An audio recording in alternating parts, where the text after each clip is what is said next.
Here's his story as he told it to me while a guest in my home.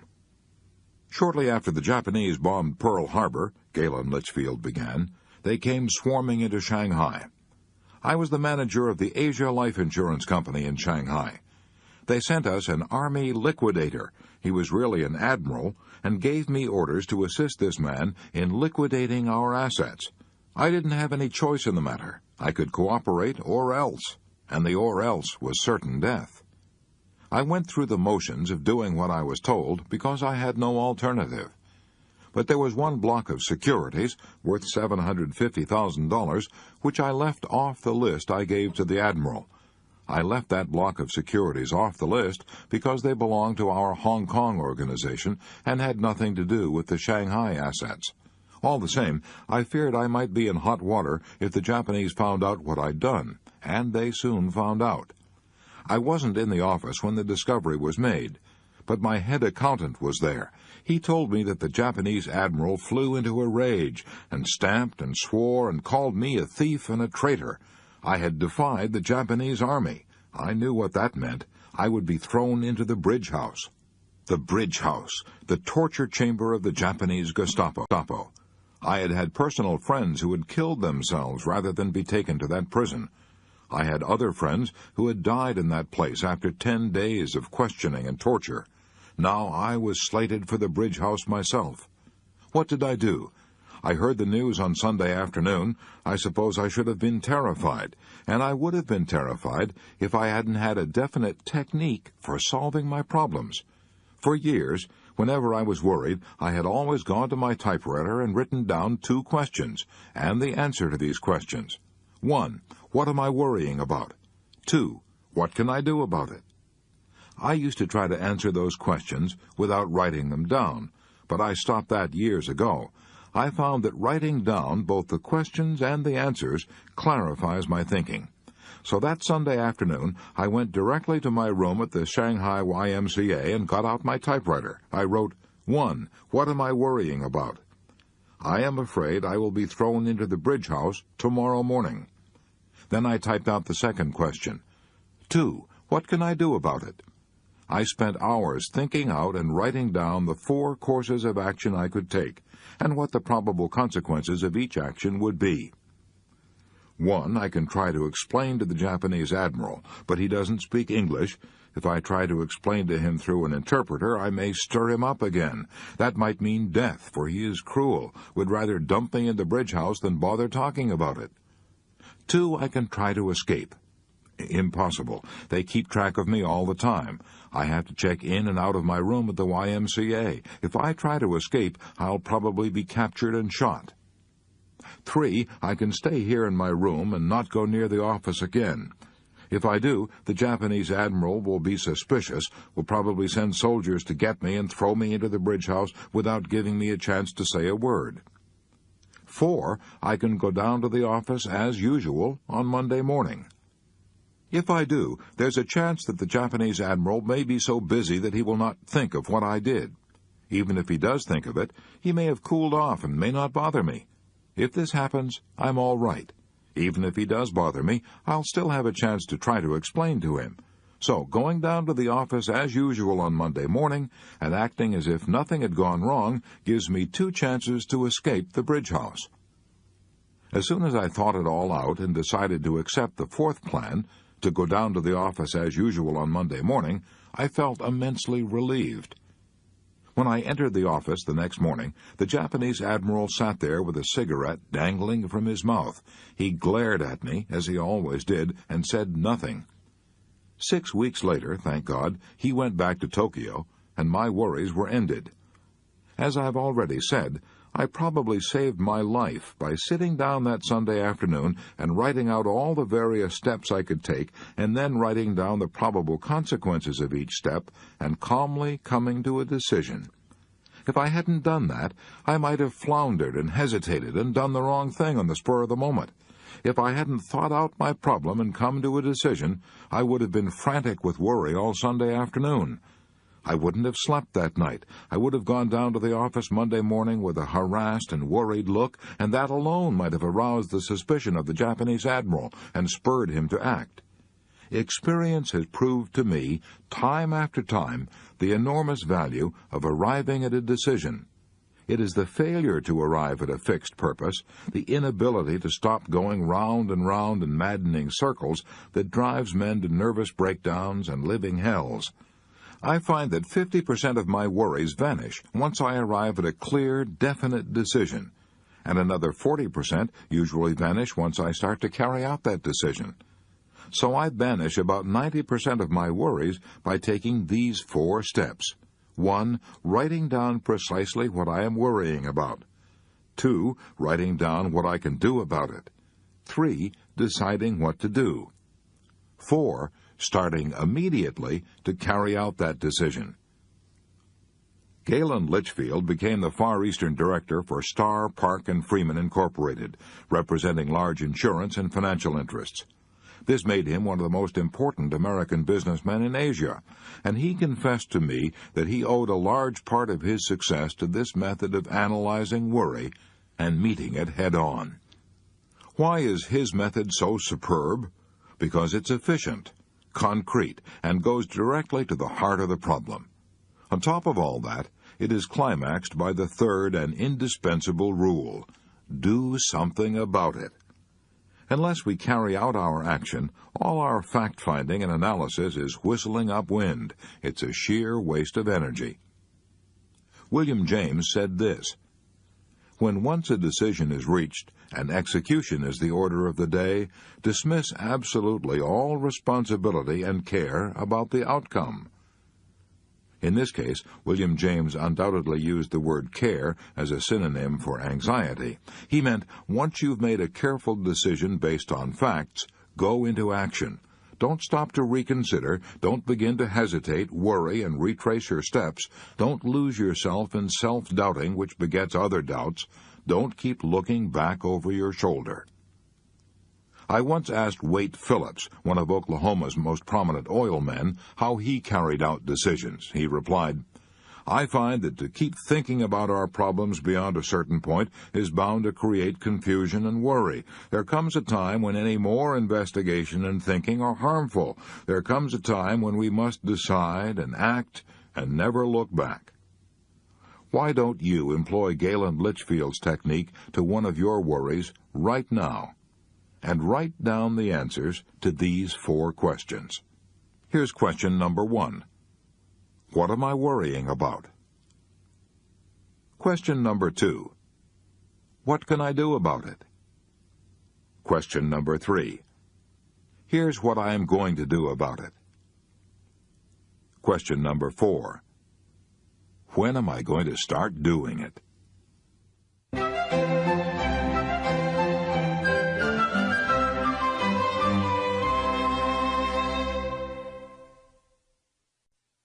Chapter 5. How to eliminate 50% of your business worries. If you're in business, you're probably saying to yourself right now, "The title of this chapter is ridiculous. I've been running my business for 19 years, and I certainly know the answers, if anybody does. The idea of anybody trying to tell me how I can eliminate 50% of my business worries, it's absurd." Fair enough. I would have felt exactly the same way myself a few years ago if I'd seen this title on a chapter. It promises a lot, and promises are cheap. But let's be very frank about it. Maybe I won't be able to help you eliminate 50% of your business worries. In the last analysis, no one can do that except yourself. But what I can do is show you how other people have done it, and leave the rest up to you. You may recall that earlier in this book I quoted the world-famous Dr. Alexis Carrel as saying, "Those who do not know how to fight worry die young." Since worry is that serious, wouldn't you be satisfied if I could help you eliminate even 10% of your worries? Yes? Good. Well, I'm going to show you how one business executive eliminated not 50% of his worries, but 75% of all the time he formerly spent in conferences trying to solve business problems. Furthermore, I'm not going to tell you this story about a Mr. Jones or a Mr. X or a man I knew in Ohio, vague stories that you can't check up on. It concerns a very real person, Leon Shimkin, a former partner and general manager of one of the foremost publishing houses in these United States, Simon & Schuster, Rockefeller Center, New York. Here is Leon Shimkin's experience in his own words. For 15 years, I spent almost half of every business day holding conferences, discussing problems. Should we do this or that or nothing at all? We would get tense, twist in our chairs, walk the floor, argue, and go around in circles. When night came, I would be utterly exhausted. I fully expected to go on doing this sort of thing for the rest of my life. I'd been doing it for 15 years, and it never occurred to me that there was a better way of doing it. If anyone had told me that I could eliminate 3/4 of all the time I spent in these worried conferences and 3/4 of my nervous strain, I would have thought he was a wild-eyed, slap-happy armchair optimist. Yet I devised a plan that did just that. I've been using this plan for 8 years. It has performed wonders for my efficiency, my health, and my happiness. It sounds like magic, but like all magic tricks, it's extremely simple when you see how it's done. Here's the secret. First, I immediately stopped the procedure I had been using in my conferences for 15 years, a procedure that began with my troubled associates reciting all the details of what had gone wrong and ended up by asking, "What shall we do?" Second, I made a new rule. A rule that everyone who wishes to present a problem to me must first prepare and submit a memorandum answering these 4 questions. Question 1. What is the problem? In the old days, we used to spend an hour or two in a worried conference without anyone's knowing specifically and concretely what the real problem was. We used to work ourselves into a lather discussing our troubles without ever troubling to write out specifically what our problem was. Question 2. What is the cause of the problem? As I look back over my career, I'm appalled at the wasted hours I've spent in worried conferences without ever trying to find out clearly the conditions which lay at the root of the problem. Question 3. What are all the possible solutions of the problem? In the old days, one man in the conference would suggest one solution, someone else would argue with him, tempers would flare, we would often get clear off the subject, and at the end of the conference no one would have written down all the various things we could do to attack the problem. Question 4. What solution do you suggest? I used to go into a conference with a man who'd spent hours worrying about a situation and going around in circles without ever once thinking through all possible solutions and then writing down, "This is the solution I recommend." My associates rarely come to me now with their problems. Why? Because they've discovered that in order to answer those 4 questions, they have to get all the facts and think their problems through. And after they've done that, they find in 3/4 of the cases they don't have to consult me at all, because the proper solution has popped out like a piece of bread popping out from an electric toaster. Even in those cases where consultation is necessary, the discussion takes about 1/3 of the time formerly required, because it proceeds along an orderly, logical path to a reasoned conclusion. Much less time is now consumed in the house of Simon & Schuster in worrying and talking about what's wrong. A lot more action is obtained toward making those things right. My friend Frank Betker, one of the top insurance men in America, told me he not only reduced his business worries, but nearly doubled his income by a similar method. "Years ago," said Frank Betker, "when I first started to sell insurance, I was filled with a boundless enthusiasm and love for my work, and then something happened. I became so discouraged that I despised my work and thought of giving it up. I think I would have quit if I hadn't got the idea one Saturday morning of sitting down and trying to get at the root of my worries. 1. I asked myself first, just what is the problem? The problem was that I was not getting high enough returns for the staggering amount of calls I was making. I seemed to do pretty well at selling a prospect until the moment came for closing a sale. Then the customer would say, "Well, I'll think it over, Mr. Betker. Come in and see me again." It was the time I wasted on these follow-up calls that was causing my depression. 2. I asked myself, what are the possible solutions? But to get the answer to that one, I had to study the facts. I got out my record book for the last 12 months and studied the figures. I made an astounding discovery. Right there in black and white, I discovered that 70% of my sales had been closed on the very first interview. 23% of my sales had been closed on the second interview, and only 7% of my sales had been closed on those third, fourth, fifth, etc. interviews, which were running me ragged and taking up time. In other words, I was wasting fully 1/2 of my working day on a part of my business which was responsible for only 7% of my sales. 3. What is the answer? The answer was obvious. I immediately cut out all the visits beyond the second interview and spent the extra time building up new prospects. The results were unbelievable. In a very short time, I had doubled the cash value of every visit I made. As I said, Frank Betker became one of the best-known life insurance salesmen in the country. But he was on the point of giving up. He was on the point of admitting failure until analyzing the problem gave him a boost on the road to success. Can you apply these questions to your business problems? To repeat my challenge, they can reduce your worries by 50%. Here they are again. 1. What is the problem? 2. What is the cause of the problem? 3. What are all possible solutions to the problem? 4. What solution do you suggest? Part 2 in a nutshell. Basic techniques in analyzing worry. Rule 1. Get the facts. Remember that Dean Hawkes of Columbia University said that half the worry in the world is caused by people trying to make decisions before they have sufficient knowledge on which to base a decision. Rule 2. After carefully weighing all the facts, come to a decision. Rule 3. Once a decision is carefully reached, act. Get busy carrying out your decision and dismiss all anxiety about the outcome. Rule 4. When you or any of your associates are tempted to worry about a problem, write out and answer the following questions. A. What is the problem? B. What is the cause of the problem? C. What are all possible solutions? D. What is the best solution? Part 3. How to break the worry habit before it breaks you. Chapter 6. How to crowd worry out of your mind. I shall never forget one night when Marion J. Douglas was a student in one of my classes.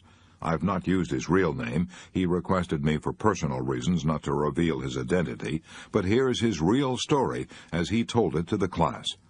He told us how tragedy had struck at his home not once, but twice. The first time, he had lost his 5-year-old daughter, a child he adored. He and his wife thought they couldn't endure that first loss, but as he said, 10 months later, God gave us another little girl, and she died in 5 days. This double bereavement was almost too much to bear. I couldn't take it, this father told us. I couldn't sleep, I couldn't eat, I couldn't rest or relax. My nerves were utterly shaken, and my confidence gone. At last he went to the doctors. One recommended sleeping pills, and another recommended a trip. He tried both, but neither remedy helped. He said, "My body felt as if it were encased in a vice, and the jaws of the vice were being drawn tighter and tighter." The tension of grief, if you've ever been paralyzed by sorrow, you know what he meant. But thank God I had one child left, a 4-year-old son. He gave me the solution to my problem. One afternoon, as I sat around feeling sorry for myself, he asked, "Daddy, will you build a boat for me?" I was in no mood to build a boat. In fact, I was in no mood to do anything. But my son is a persistent little fellow. I had to give in. Building that toy boat took about 3 hours. By the time it was finished, I realized that those 3 hours spent building that boat were the first hours of mental relaxation and peace that I had had in months. That discovery jarred me out of my lethargy and caused me to do a bit of thinking, the first real thinking I had done in months. I realized that it's difficult to worry if you're busy doing something that requires planning and thinking. In my case, building the boat had knocked worry out of the ring, so I resolved to keep busy. The following night, I went from room to room in the house, compiling a list of jobs that ought to be done. Scores of items needed to be repaired.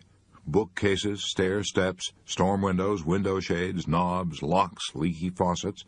Astonishing as it seems, in the course of 2 weeks, I had made a list of 242 items that needed attention.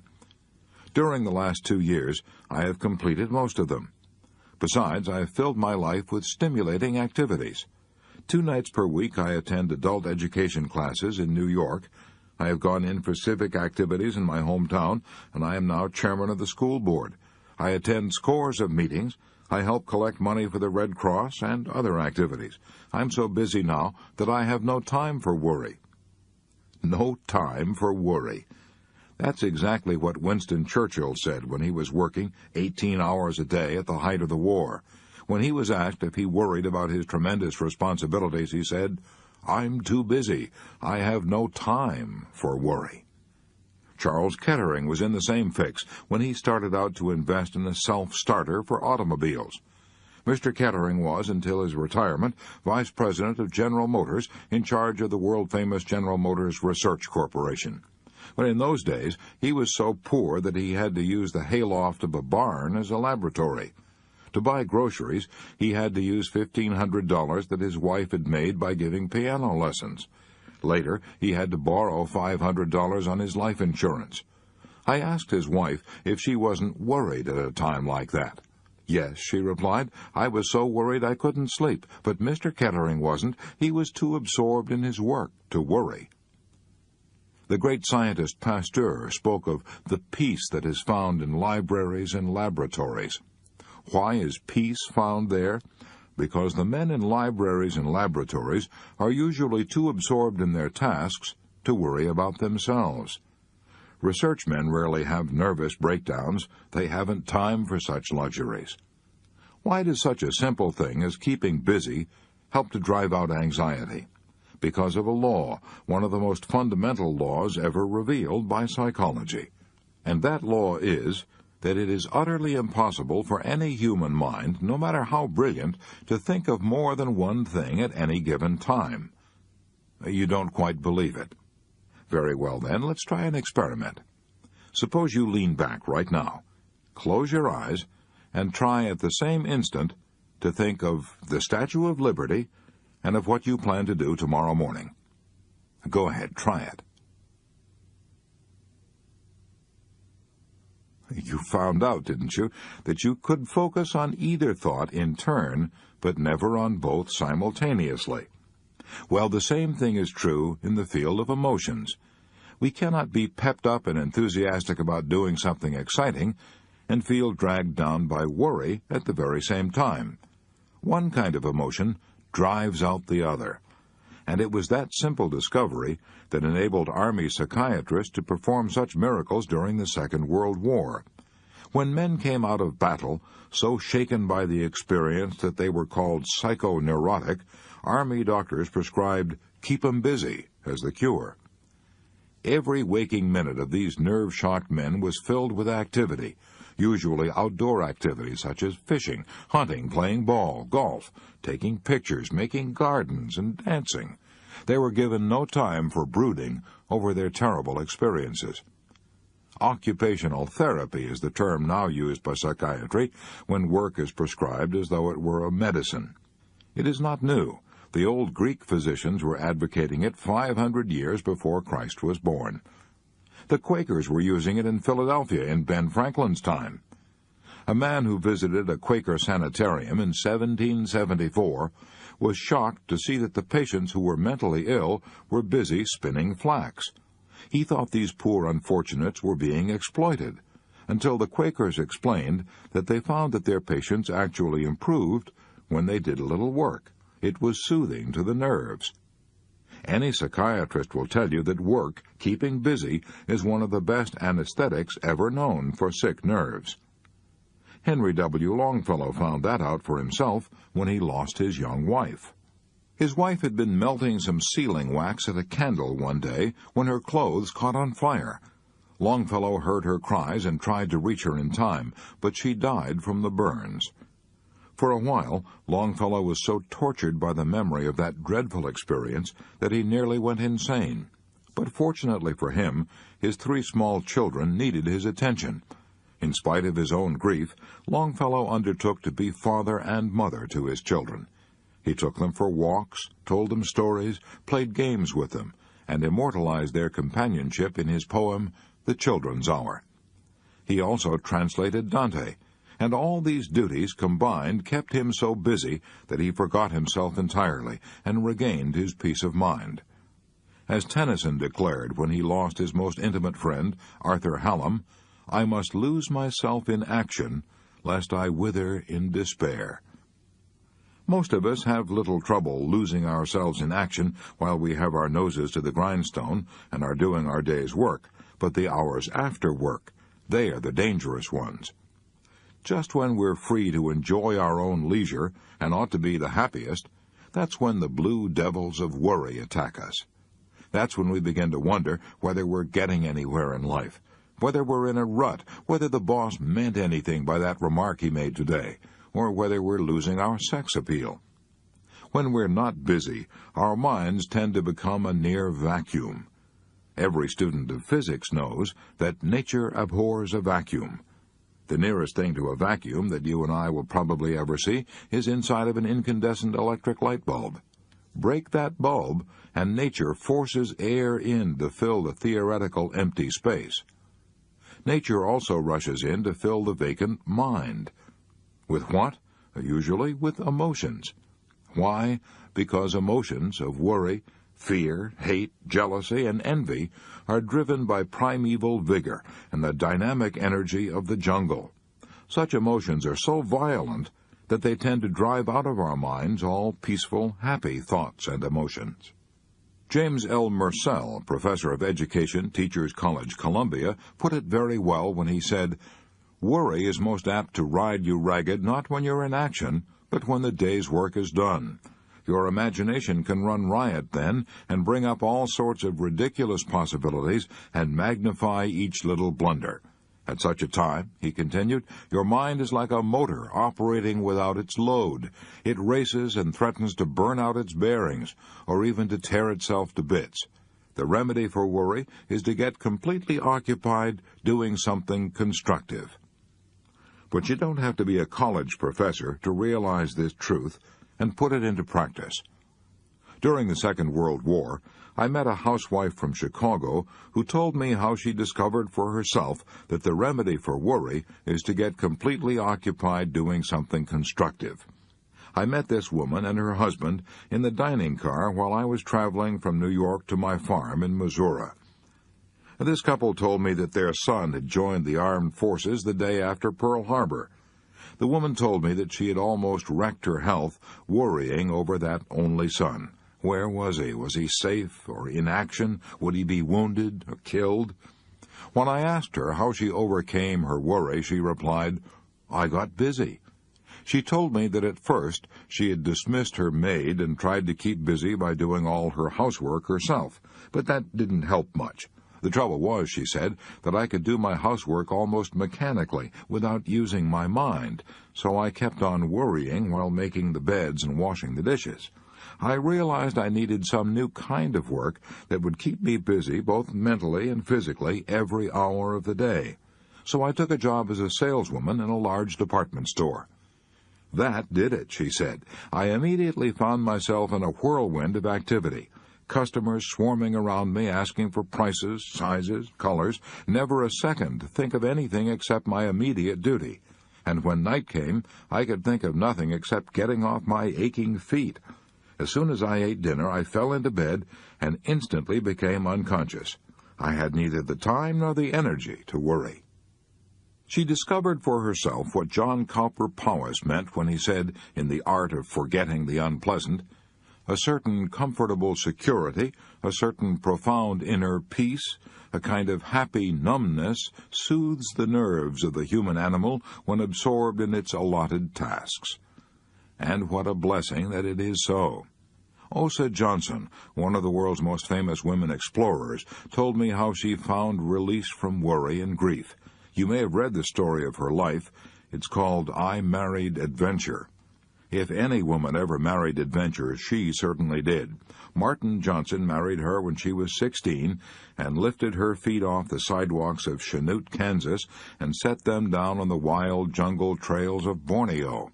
For a quarter of a century, this Kansas couple traveled all over the world, making motion pictures of the vanishing wildlife of Asia and Africa.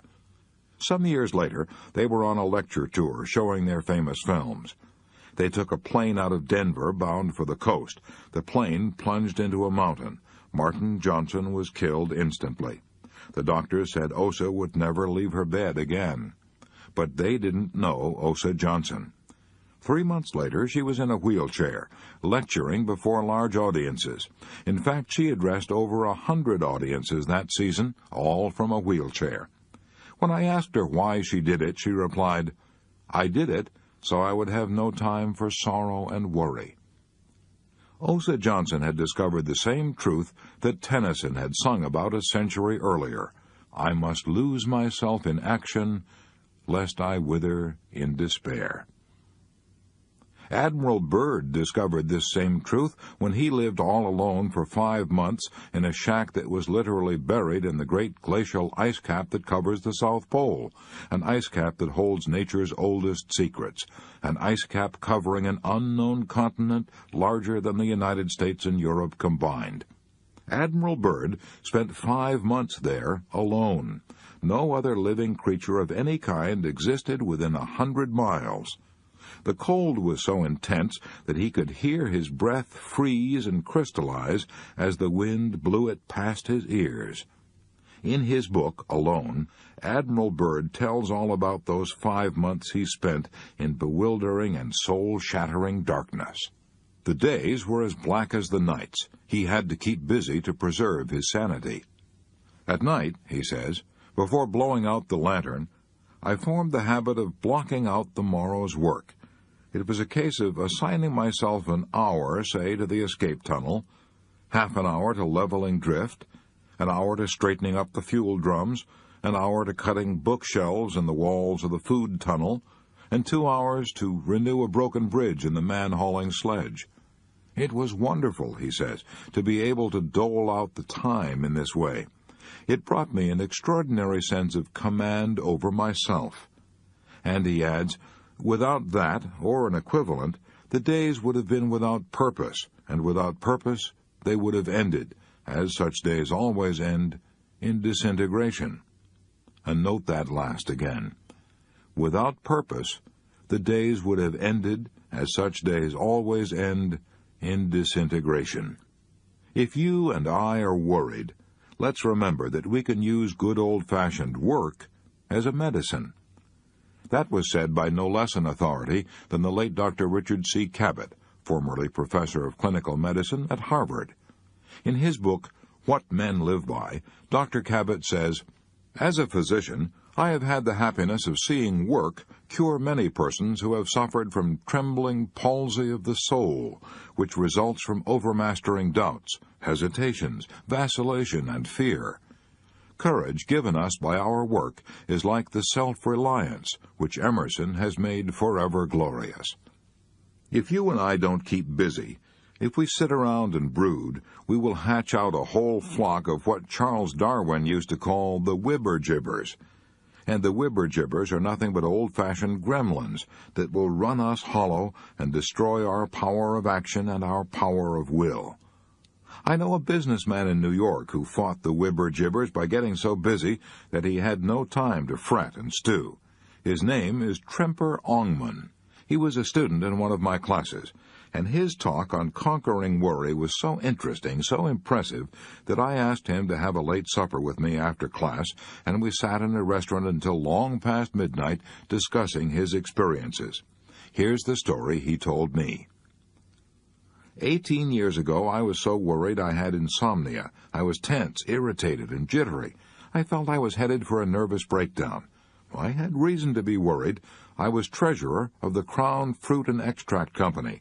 We had $500,000 invested in strawberries packed in gallon tins. For 20 years, we'd been selling these gallon tins of strawberries to manufacturers of ice cream. Suddenly, our sales stopped because the big ice cream makers such as National Dairy and Borden's were rapidly increasing their production and were saving money and time by buying strawberries packed in barrels. Not only were we left with $500,000 of berries we couldn't sell, but we were also under contract to buy $1 million more of strawberries in the next 12 months. We had already borrowed $350,000 from the banks. We couldn't possibly pay off or renew these loans. No wonder I was worried. I rushed out to Watsonville, California, where our factory was located, and tried to persuade our president that conditions had changed, that we were facing ruin. He refused to believe it. He blamed our New York office for all the trouble, poor salesmanship. After days of pleading, I finally persuaded him to stop packing more strawberries and sell our new supply on the fresh berry market in San Francisco. That almost solved our problems. I should have been able to stop worrying then, but I couldn't. Worry is a habit, and I had that habit. When I returned to New York, I began worrying about everything. The cherries we were buying in Italy, the pineapples we were buying in Hawaii, and so on. I was tense, jittery, couldn't sleep, and as I've already said, I was heading for a nervous breakdown. In despair, I adopted a way of life that cured my insomnia and stopped my worries. I got busy. I got so busy with problems demanding all my faculties that I had no time to worry. I'd been working 7 hours a day. I now began working 15 and 16 hours a day. I got down to the office every morning at 8 o'clock and stayed there every night until almost midnight. I took on new duties, new responsibilities. When I got home at midnight, I was so exhausted when I fell in bed that I became unconscious in a few seconds. I kept up this program for about 3 months. I had broken the habit of worry by that time, so I returned to a normal working day of 7 or 8 hours. This event occurred 18 years ago. I have never been troubled with insomnia or worry since then. George Bernard Shaw was right. He summed it all up when he said, "The secret of being miserable is to have the leisure to bother about whether you are happy or not. So don't bother to think about it. Spit on your hands and get busy. Your blood will start circulating, your mind will start ticking, and pretty soon this whole positive upsurge of life in your body will drive worry from your mind. Get busy, keep busy. It's the cheapest kind of medicine there is on this earth, and one of the best. To break the worry habit, here is Rule 1. Keep busy. The worried person must lose himself in action, lest he wither in despair." Chapter 7. Don't Let the Beatles Get You Down. Here's a dramatic story that I'll probably remember as long as I live. It was told to me by Robert Moore of Maplewood, New Jersey. "I learned the biggest lesson of my life in March 1945, he said. I learned it under 276 feet of water off the coast of Indochina. I was one of 88 men aboard the submarine Baya SS-318. We had discovered by radar that a small Japanese convoy was coming our way. As daybreak approached, we submerged to attack. I saw through the periscope a Japanese destroyer escort, a tanker, and a mine layer. We fired 3 torpedoes at the destroyer escort, but missed. Something went haywire in the mechanics of each torpedo. The destroyer, not knowing that she had been attacked, continued on. We were getting ready to attack the last ship, the mine layer, when suddenly she turned and came directly at us. A Japanese plane had spotted us under 60 feet of water and had radioed our position to the Japanese mine layer. We went down to 150 feet to avoid detection and rigged for depth charge. We put extra bolts on the hatches, and in order to make our sub absolutely silent, we turned off the fans, the cooling system, and all electrical gear. 3 minutes later, all hell broke loose. 6 depth charges exploded all around us and pushed us down to the ocean floor, a depth of 276 feet. We were terrified. To be attacked in less than 1,000 feet of water is dangerous. Less than 500 is almost always fatal. And we were being attacked in a trifle more than half of 500 feet of water, just about knee-deep as far as safety was concerned. For 15 hours, that Japanese mine layer kept dropping depth charges. If a depth charge explodes within 17 feet of a sub, the concussion will blow a hole in it. Scores of these depth charges exploded within 50 feet of us. We were ordered to secure, to lie quietly in our bunks and remain calm. I was so terrified I could hardly breathe.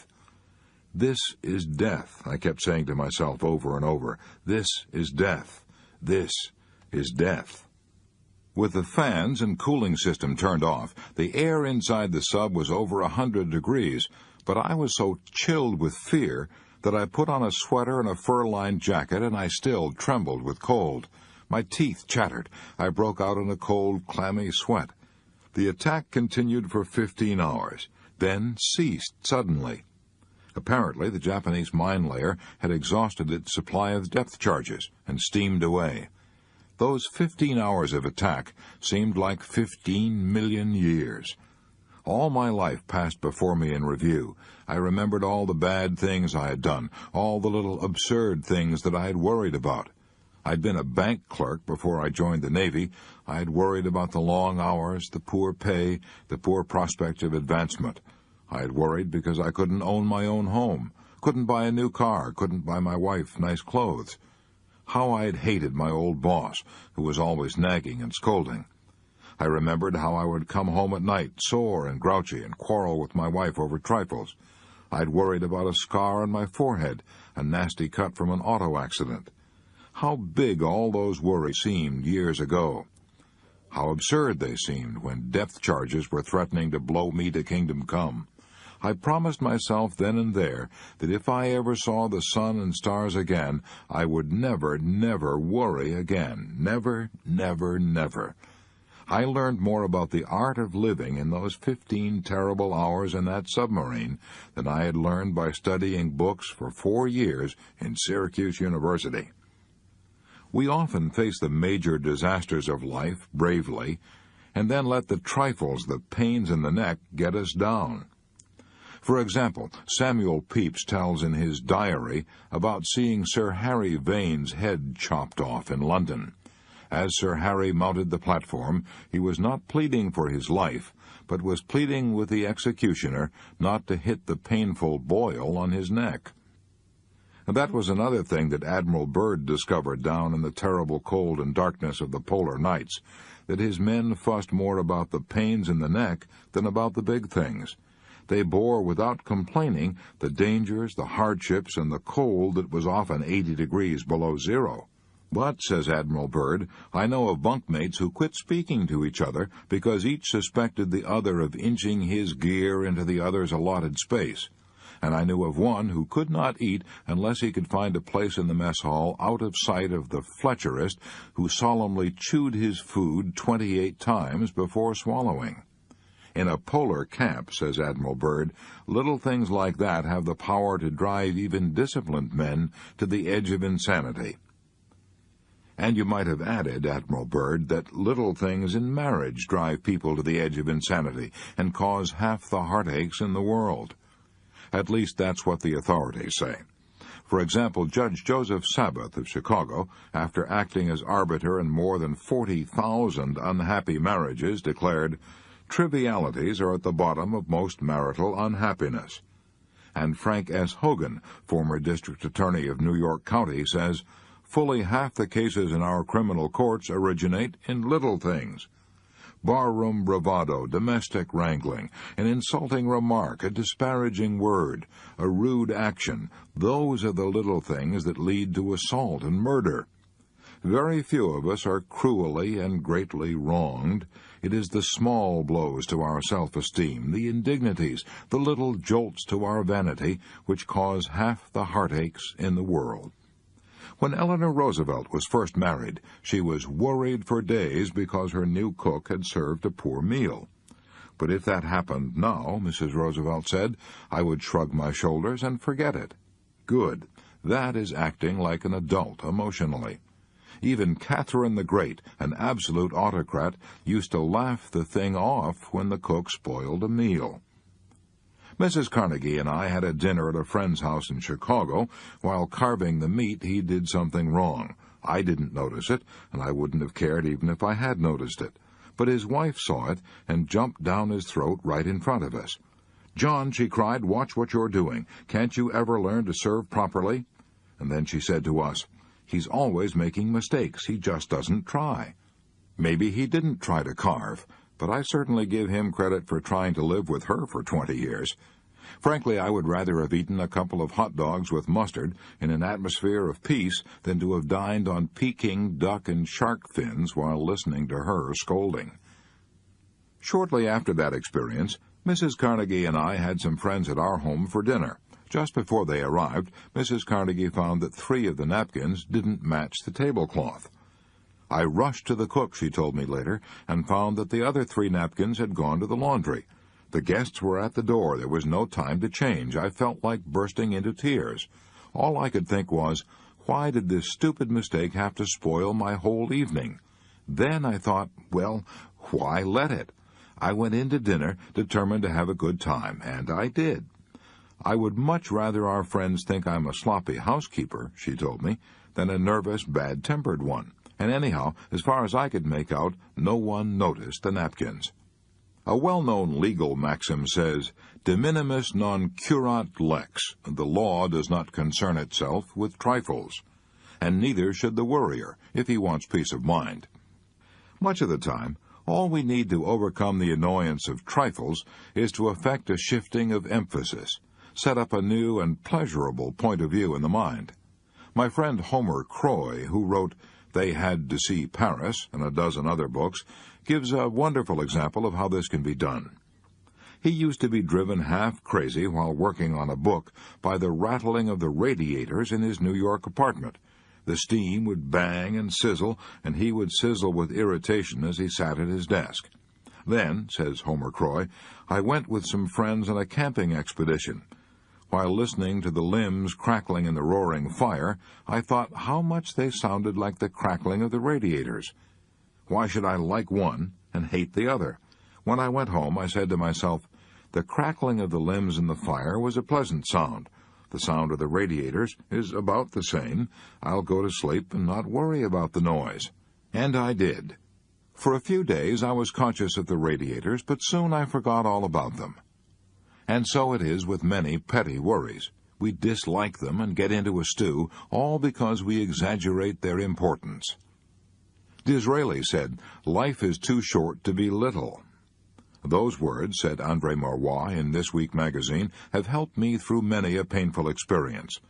Often we allow ourselves to be upset by small things we should despise and forget. Here we are on this earth with only a few more decades to live, and we lose many irreplaceable hours brooding over grievances that in a year's time will be forgotten by us and by everybody. No, let's devote our life to worthwhile actions and feelings, to great thoughts, real affections, and enduring undertakings, for life is too short to be little. Even so illustrious a figure as Rudyard Kipling forgot at times that life is too short to be little, and the result?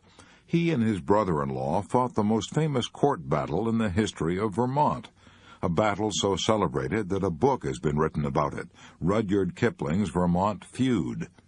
The story goes like this. Kipling married a Vermont girl, Caroline Balestier, built a lovely home in Brattleboro, Vermont, settled down and expected to spend the rest of his life there. His brother-in-law, Beatty Balestier, became Kipling's best friend. 2 of them worked and played together. And then Kipling bought some land from Balestier with the understanding that Balestier would be allowed to cut hay off it each season. One day, Balestier found Kipling laying out a flower garden on his hayfield. His blood boiled. He hit the ceiling. Kipling fired right back. The air over the Green Mountains of Vermont turned blue. A few days later, when Kipling was out riding his bicycle, his brother-in-law drove a wagon and a team of horses across the road suddenly and forced Kipling to take a spill. And Kipling, the man who wrote, "If you can keep your head when all about you are losing theirs and blaming it on you," he lost his own head and swore out a warrant for Balestier's arrest. A sensational trial followed. Reporters from the big cities poured into the town. The news flashed around the world. Nothing was settled. This quarrel caused Kipling and his wife to abandon their American home for the rest of their lives. All that worry and bitterness over a mere trifle, a load of hay. Pericles said 24 centuries ago, "Come, gentlemen, we sit too long on trifles." We do indeed. Here's one of the most interesting stories that Dr. Harry Emerson Fosdick ever told, a story about the battles won and lost by a giant of the forest. On the slope of Long's Peak in Colorado lies the ruin of a gigantic tree. Naturalists tell us that it stood for some 400 years. It was a seedling when Columbus landed at San Salvador, and half-grown when the Pilgrims settled at Plymouth. During the course of its long life, it was struck by lightning 14 times, and the innumerable avalanches and storms of 4 centuries thundered past it. It survived them all. In the end, however, an army of beetles attacked the tree and leveled it to the ground. The insects ate their way through the bark and gradually destroyed the inner strength of the tree by their tiny but incessant attacks. A forest giant, which age had not withered, nor lightning blasted, nor storm subdued, fell at last before beetles so small that a man could crush them between his forefinger and his thumb. Aren't we all like that battling giant of the forest? Don't we manage somehow to survive the rare storms and avalanches and lightning blasts of life, only to let our hearts be eaten out by little beetles of worry, little beetles that could be crushed between a finger and a thumb?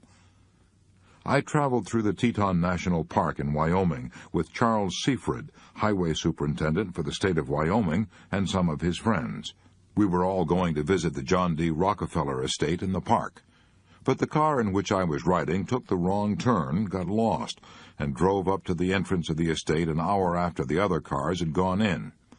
Mr. Seaford had the key that unlocked the private gate, so he waited in the hot, mosquito-infested woods for an hour until we arrived. The mosquitoes were enough to drive a saint insane, but they couldn't triumph over Charles Seaford. While waiting for us, he cut a limb off an aspen tree and made a whistle of it. When we arrived, was he cussing the mosquitoes? No, he was playing his whistle. I have kept that whistle as a memento of a man who knew how to put trifles in their place. To break the worry habit before it breaks you, here is Rule 2. Let's not allow ourselves to be upset by small things we should despise and forget. Remember, life is too short to be little.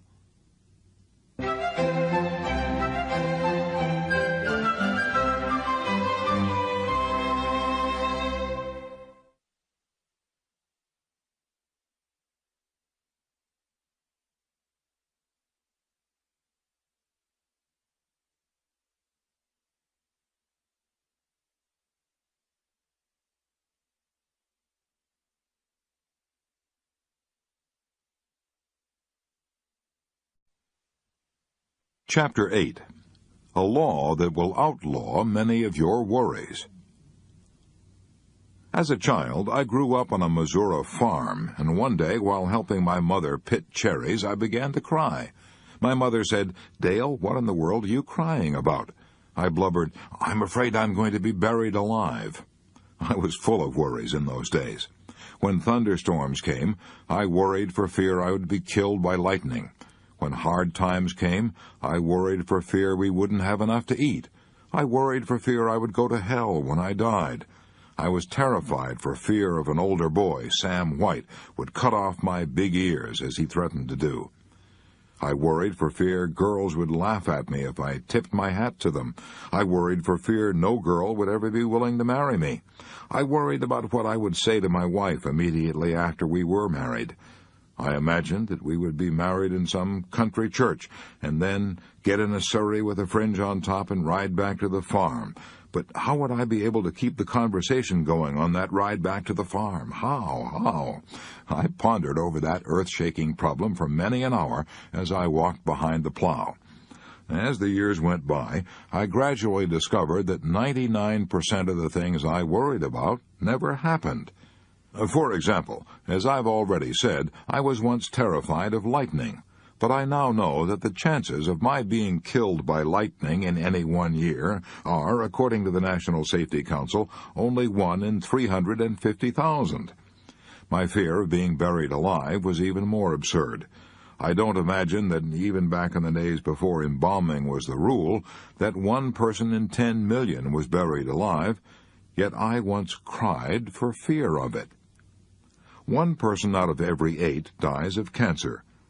If I had wanted something to worry about, I should have worried about cancer instead of being killed by lightning or being buried alive. To be sure, I've been talking about the worries of youth and adolescence, but many of our adult worries are almost as absurd. You and I could probably eliminate 9/10 of our worries right now if we would cease our fretting long enough to discover whether, by the law of averages, there was any real justification for our worries. The most famous insurance company on earth, Lloyd's of London, has made countless millions of dollars out of the tendency of everybody to worry about things that rarely happen. Lloyd's of London bets people that the disasters they're worrying about will never occur. However, they don't call it betting, they call it insurance. But it is really betting based on the law of averages. This great insurance firm has been going strong for over 200 years, and unless human nature changes, it will still be going strong 50 centuries from now by insuring shoes and ships and sealing wax against disasters that, by the law of averages, don't happen nearly so often as people imagine. If we examine the law of averages, we will often be astounded at the facts we uncover. For example, if I knew that during the next 5 years I would have to fight in a battle as bloody as the Battle of Gettysburg, I would be terrified. I would take out all the life insurance I could get. I would draw up my will and set all my earthly affairs in order. I would say, I'll probably never live through that battle, so I had better make the most of the few years I have